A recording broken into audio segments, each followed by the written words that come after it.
so we started a long time ago trying to understand the fundamental connection between food and aging. That was my interest, actually. And then I started, maybe 15 years ago, I started to think about this connection, something that we knew for a long time, which was if you starve yeast, and this is a unicellular eukaryote, a very simple organism, if you starve it, as you see at the bottom, the yeast becomes much more resistant to all kinds of toxins, what we call multi-stress resistance. And so this resistance actually can go into the 50-fold, 100-fold increase, right? So they're much, much more resistant, and you see that without going into the details, the starved yeast, each dot signifies each position signifies a 10-fold increase in resistance. And so then we did a lot of work on the connection between food, ingredients, components of the food, for example, protein, amino acids, and the genes and proteins in the first in the yeast organism, and then eventually in mice and humans.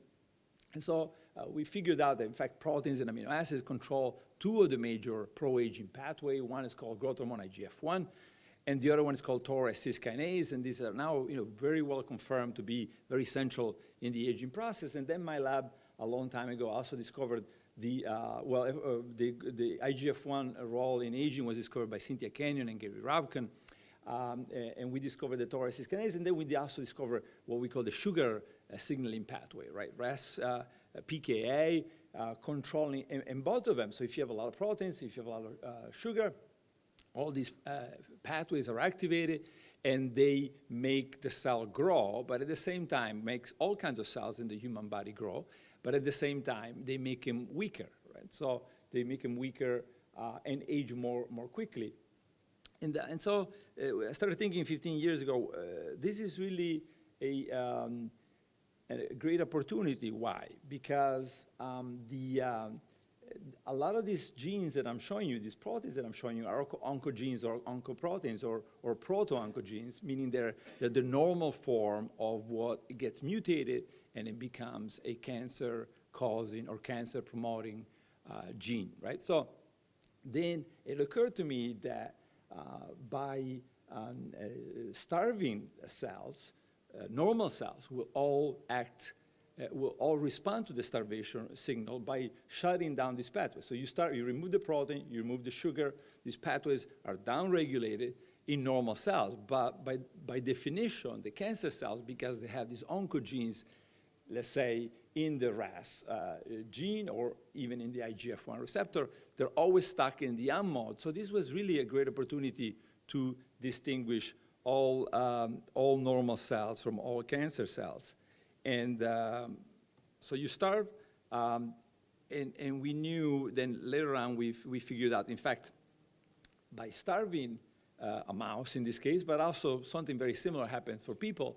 The IGF-1 is lowered by 70%, so one of these key signaling pathways is really shut down, also because the inhibitor of IGF-1 signaling, called IGF-BP1, is up 10 to 20-fold, right? So you have IGF-1 being lowered, IGF-BP1, its inhibitor going much higher, and also glucose being lowered. I mean, in mice, there is a drastic reduction of glucose. In humans, not as drastic, but there is a major decrease in glucose in people that are fasting.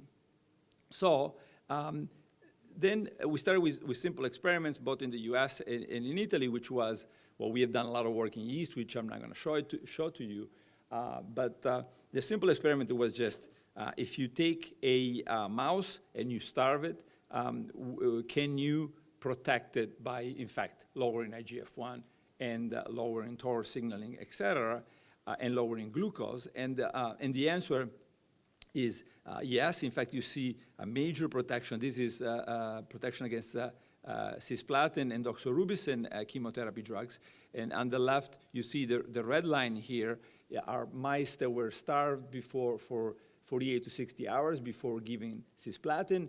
And here are the same thing, red line, and the gray line is instead the mice that receive the normal food before chemotherapy. And so you don't see this very often. For example, what you see there with doxorubicin, they're all alive, all dead, based on whether they were starved or they were fed normally. Now let's see if this works.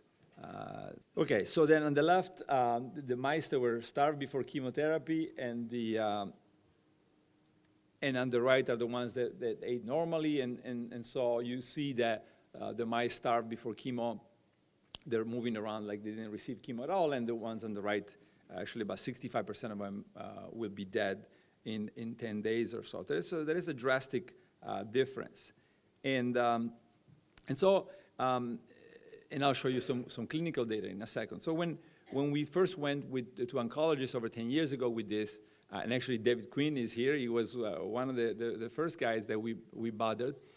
And they said, well, show us that the fasting and the starvation does not protect the cancer cells, because even a small protection of the cancer cells will have rendered this whole thing useless.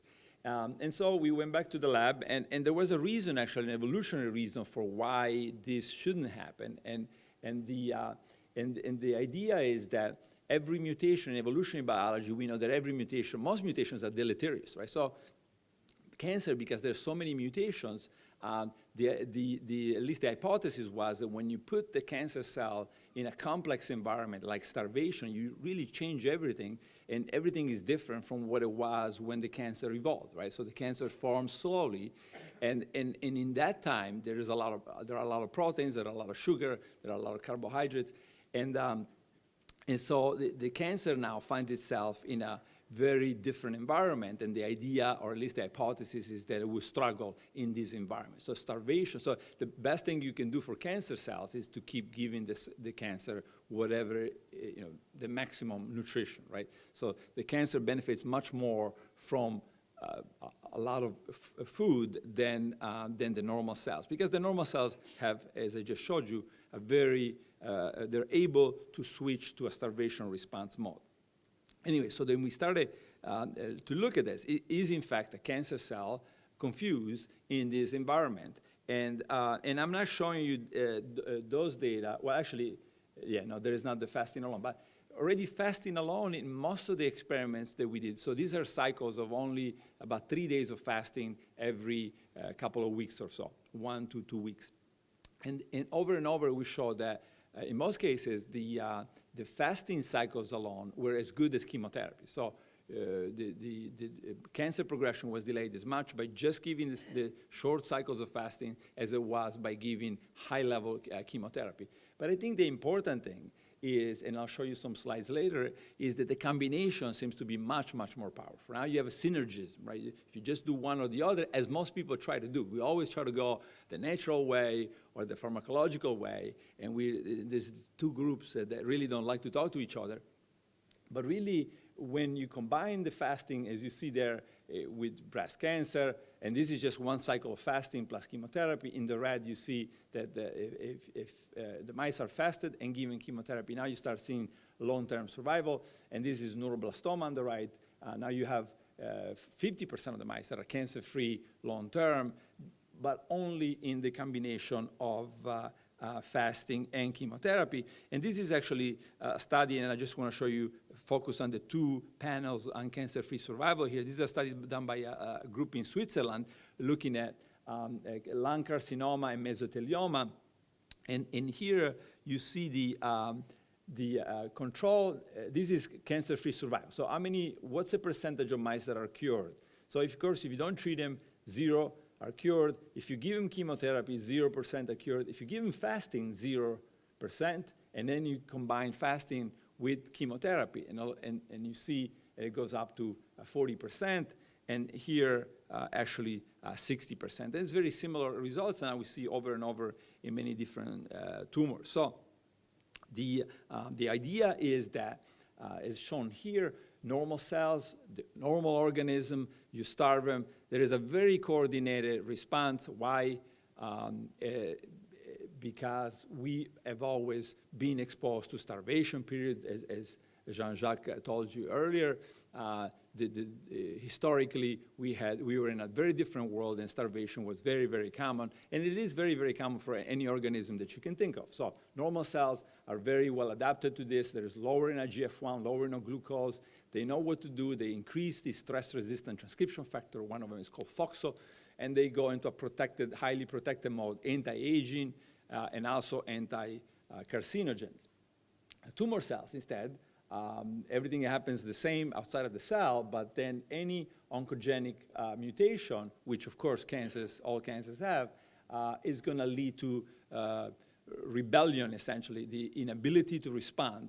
And these leads, of course, if you have low glucose, you have low IGF-1, and you refuse to acknowledge that this is the environment, then sensitization happens, and you struggle and you die. I always say it's like going to the desert with no water and no shade, and you're running, right? So this is what cancer cells do. As long as you have water and you have shade, you could probably run in the desert. But if you now remove the shade and the water, it's just a matter of time before you're going to die, right? So, and this is the idea that we're trying to bring into the clinic. Now, something else very quickly is what we've done recently with dexamethasone. Something that we backed the clinicians to do is to remove dexamethasone for patients that didn't need it necessarily, so for whom it wasn't absolutely required, because we knew that dexamethasone increases glucose levels in the blood. And also we knew that there were data showing that the patients that have higher glucose levels respond worse and do worse during the therapy. So you see there both the use of rapamycin at the bottom and dexamethasone, which is widely used before chemotherapy. And in both cases, you see this effect on glucose, so hyperglycemia, and the same happens in patients. And there, what we just published is look at the effect of these widely used drugs on the resistance to chemotherapy. So this is chemotherapy alone, survival after chemotherapy alone, and look at survival after chemotherapy plus dexamethasone. So these are, at least in the mouse, has a devastating effect in making the chemotherapy much more toxic to the normal cells, particularly to the cardiomyocytes in the case of doxorubicin. And here is the same for rapamycin. And then here we show that you can, just by using insulin, so this is the sensitization caused by dexamethasone, and this is just the use of insulin together with the chemotherapy. But look at what happens when you use fasting together with chemotherapy. Now you completely reverse these sensitization effects of the dexamethasone, and same thing happens for rapamycin. Just again, the importance of mechanisms, the importance of understanding how things work, because then you can go back to the clinic with a much, much clearer idea of what to do. Now, we still haven't convinced the clinicians to remove dexamethasone. They tell us, so, in many cases it's necessary, but I think, I would be very worried if I were a clinician giving dexamethasone the day before giving chemo. Okay, so then something that we recently published was what if this damage done to the cancer cells would make the cancer, make the immune system more effective in attacking the cancer. And Guido Kromer had done a number of papers looking at chemotherapy and the possibility that the chemotherapy would predispose cells to the attack by the immune system. And so we looked at this and moved to fasting mimicking diets, because most cancer patients don't want to fast, and show that here the combination of this fasting mimicking diet. This is a low protein, low carbohydrate, high fat, ketogenic-like diet, but it's also calorie restricted. Severely calorie restricted. So you see here the infiltration of T cells, of immune cells in the tumor is not very high if you give them nothing. If it's not very high with the diet, it's not very high with the chemo, and now you combine the chemo and the diet, and it goes much higher. And then we actually, I'm not going to talk about the details here and the mechanisms, but certainly just to show you that by knocking down by knocking down the immune system, by inhibiting the immune system, now the FMD, the periodic fasting mimicking diet is no longer effective, meaning that it's acting, at least in this breast cancer mouse model, is acting by activating, the FMD is slowing down cancer progression by activating the T-cell dependent attack of cancer cells. And this is just a mechanism where then we figured out some of the genes that are involved. This is hemoxygenase 1, which is a mitochondrial enzyme that breaks down heme. It seems to be the lowering of this hemoxygenase seems to be responsible for the sensitization effect and for the opening up the cancer cell to the immune system. Okay, so this is the paper the Guido published at the same time with ours. And I don't know if he's going to talk about it, but Guido had focused on cancer mimicking and fasting mimicking drugs instead of fasting mimicking diets. Okay, so now in the last 3 or 4 years, we've been focusing on what's next. So the starvation and the fasting mimicking diet now are causing this very wide effect. And now, in collaboration with Alessio Nencioni, we now start combining it with kinase inhibitors. And you see here in a lot of scenarios with lung cancer and breast cancer and colorectal cancer, now you can combine this kinase inhibitor with the cycle of the fasting mimicking diet. And in each case, you have additive and sometimes synergistic effects. Now we're also doing it with hormone therapy. It's working very well, and all kinds of other combinations. Okay, what about clinical data? Still early.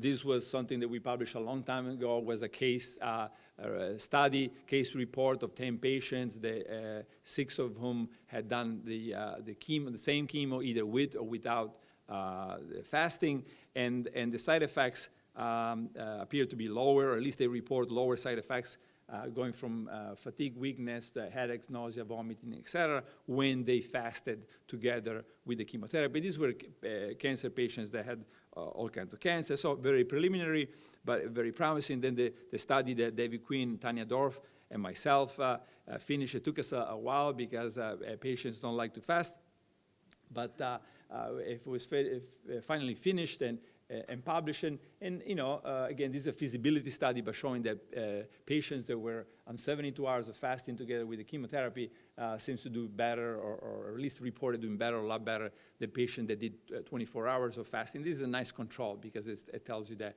against the 24 hours, it seems to be superior, of course, very small. But this is another study by University of Leiden. Looking at, this is a randomized but very small study, looking at the effect of combination of fasting and chemotherapy on erythrocyte level and thrombocyte level, and again showing that the patient that fasted together with chemotherapy were protected. I mean, the blood cells were protected against the chemotherapy toxicity. This was also shown at the level of DNA. Now I hope that the work from Charité will be shown later today. And this was on 34 women, randomized crossover trial, looking at fasting mimicking diet, a low-calorie fasting mimicking diet similar to the ones that we're testing. And I think this was worked out very well, and you're going to see it later, I hope. And then we are now close, but we're maybe midway through, a little bit better, with multiple trials, one on breast cancer, 60 patient randomized at USC, Mayo Clinic, and I think MD Anderson now joined. There is another one on prostate, and that's almost over. Hopefully soon we'll have the results. And there is another one on prostate cancer that is fasting mimicking diet, chemotherapy. but it's in much earlier stages. And the Leiden University said 250 patients randomized on breast cancer, fasting-mimicking diet called ChemoLeave, and breast cancer drugs. And that is about halfway through. So hopefully soon enough we'll know about the results from the midpoint. So just to summarize, I used this slide that we just recently published together with a group of oncologists at Istituto Nazionale Tumori in Milan. And the idea was that we're focusing with all this precision medicine, and that's great. And I think, as I've shown, it's very powerful. But I think that the fasting mimicking diet, and potentially some ketogenic diets create a much wider net affecting glucose, insulin, ketone bodies, IGF-1. And this is just few of the hundreds and hundreds of genes and factors that are affected. So the point that we made in this cancer discovery article was that the combination is really, we think, the future. So generate a hostile environment that has differential effects, hostile for the cancer cells, not hostile for the normal cells, and then at the same time use the targeted therapy to have a very powerful effect, hopefully in a precision manner against the cancer. And so together we may start seeing, as I just showed you earlier, for example, immunotherapy. Now we're combining with immunotherapy, and the hypothesis is, can it make, maybe sometimes the immunotherapy can work on 20, 30, 40% of the patients. Can this starvation, the fasting mimicking diets, expand this and make many more patients respond to these targeted therapies? And that's all I have. Thank you very much.